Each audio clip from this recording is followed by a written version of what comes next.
नमस्कार साथियों, आज इस वीडियो के माध्यम से हम आपको 100% विजुअल इंस्पेक्शन किसी भी पार्ट का कैसे करते हैं वो बताने जा रहे हैं। तो जब हम इंजेक्शन मोल्डिंग से कोई भी प्लास्टिक पार्ट बनाते हैं और उस पार्ट को बनाने के बाद हम इस स्टेज पर लेकर आते हैं और यहाँ पर उसका 100% विजुअल इंस्पेक्शन करते हैं। तो इस स्टेज में सबसे पहले तो हम यहाँ पार्ट लेकर आते हैं और रख लेते हैं। इसके बाद यहाँ पर क्या क्या चीज़ होनी चाहिए, जहाँ जिस तरीके से हम यहाँ काम करते हैं वो मैं आपको एक बार बताना चाहूँगा।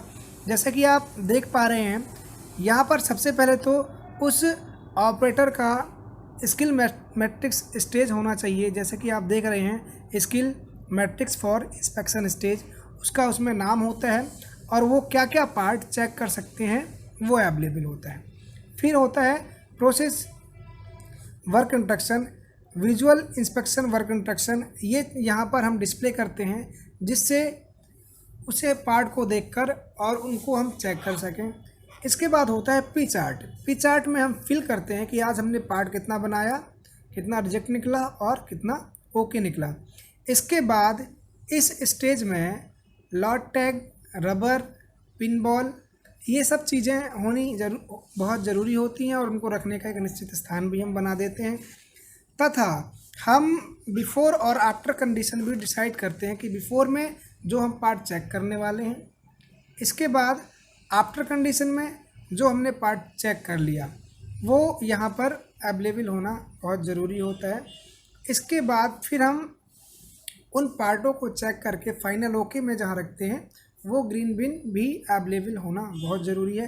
तो ये सारी चीज़ मैं आपको बताना चाहूँगा कि हमारे ऑपरेटर कैसे करते हैं। तो आप देखेंगे कि जैसा कि अभी आपको दिखाया जाएगा कि ये एक गर्ल्स विजुअल इंस्पेक्शन ऑपरेटर हैं और अब ये पार्ट को चेक करने जा रही हैं। तो इन्होंने पार्ट को बिफोर कंडीशन से उठाया, जो पार्ट मशीन से आया था उस पार्ट को इन्होंने यहाँ पे उठाया और इस बॉक्स में पलट दिया, यानी पूरा बॉक्स में रख दिया।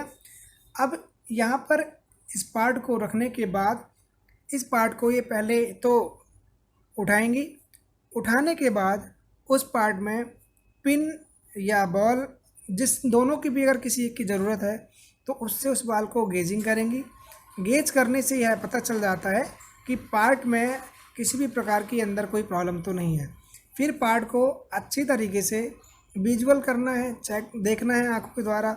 उसे घुमाकर, पार्ट को घुमाकर हमने चेक कर लिया कि पार्ट में किसी भी प्रकार की विजुअल डिफेक्ट, जैसे प्लास्टिक के बहुत सारे डिफेक्ट होते हैं, वो तो नहीं है।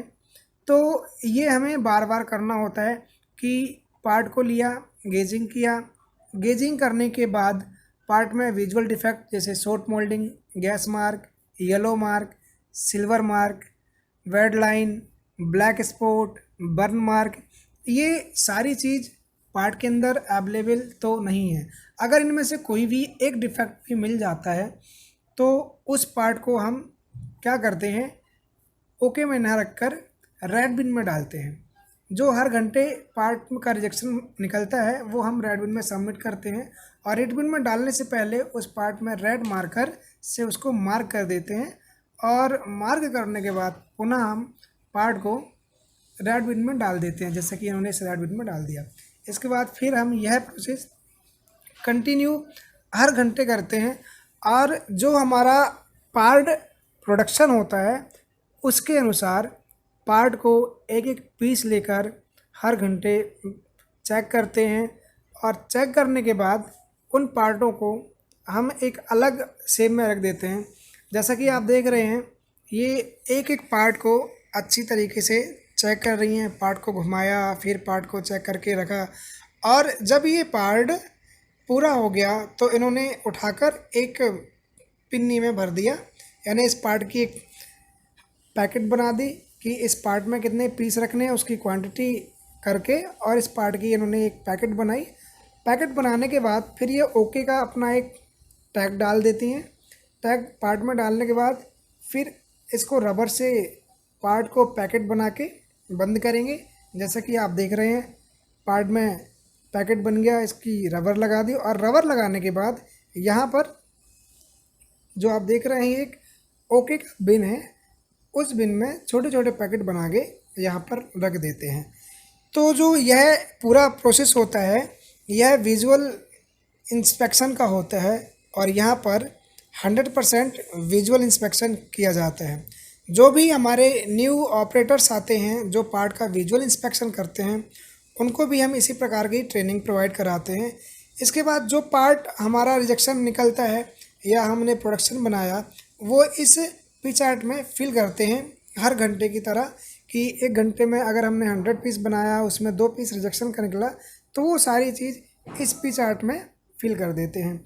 और यह स्टेज का जो प्रोसेस होता है इसी प्रकार ही होता है और यह कंटिन्यू चलता रहता है और फिर हम अगले स्टेज में भी काम करते हैं।